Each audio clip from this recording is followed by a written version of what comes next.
Hello, my name is David Desilets. I'm from Bay State Medical Center in Springfield, Massachusetts.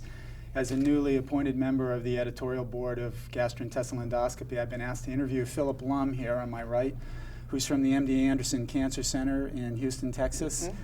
And Phillip, who's a software engineer, is going to tell us about his paper in GIE entitled Natural Language Processing as an Alternative to Manual Reporting of Colonoscopy Quality Metrics. So welcome, Phillip. Thanks for coming. Let me ask you, what exactly is natural language processing? Can you explain it to us? Yeah, it's taking textual data, and turning it into structural field. And let me give you an example. So you get a path report, and inside the path report, it'll say like jar A, tubular adenoma from, ascending colon, jar B, hyperplastic polyp from, cecum, wherever. So it's all in a big block of text, and in the end, you want it into a structured field where we can just say, is there adenoma, is there hyperplastic?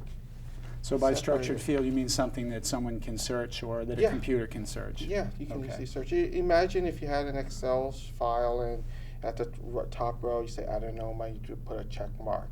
I see. So you can easily tabulate. So this reads text and then translates it into something more useful than blank text? Yes. Right. So how many, exactly how many reports did you guys examine in your paper? Do you recall? 12,000 over 3 years. 748. Okay.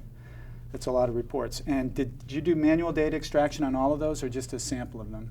From time period of 2010 to 2013, we did manual abstraction.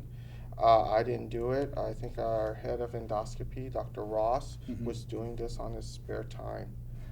Do you think that natural language processing can supplant manual data extraction for things like quality metrics in colonoscopy? I believe it can. I think it's going to have to, because there's too much data otherwise to do it manually. All right. Do you think that natural language processing can be incorporated into standard endoscopy report generating systems like the commercial ones available? I think it can, if there's a big push for that. Is that something that each hospital is going to have to do with its own IT people, or is that something that you think is going to be commercially available?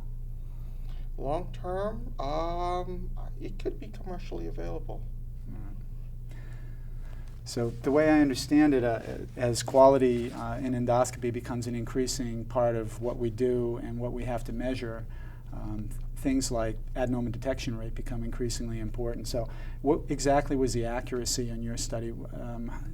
Could you abstract from your data how accurate the natural language processing was? Well, when we ran our natural language processing, after iterative testing, we were 92%, and the manual was like, I think, 88%, but where we had a matching medical record number, and where natural language processing and the manual method disagreed, we identified those, and we had a second endoscopist review that. Yeah, referee. Okay.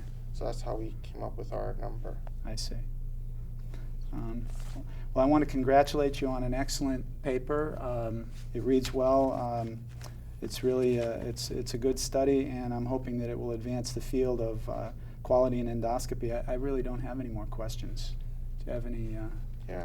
Well, anything else to say? I just want to say that the real problem that I see in general in the hospital setting in endoscopy is that data is separated out. You have data in pathology, you have data in your EMR, and a lot of times we just need that data together.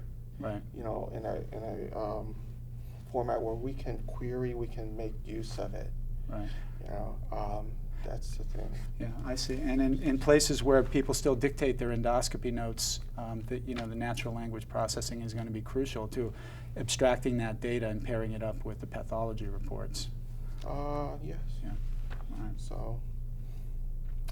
So. Great. Well, thank you very much. I think that's all I have.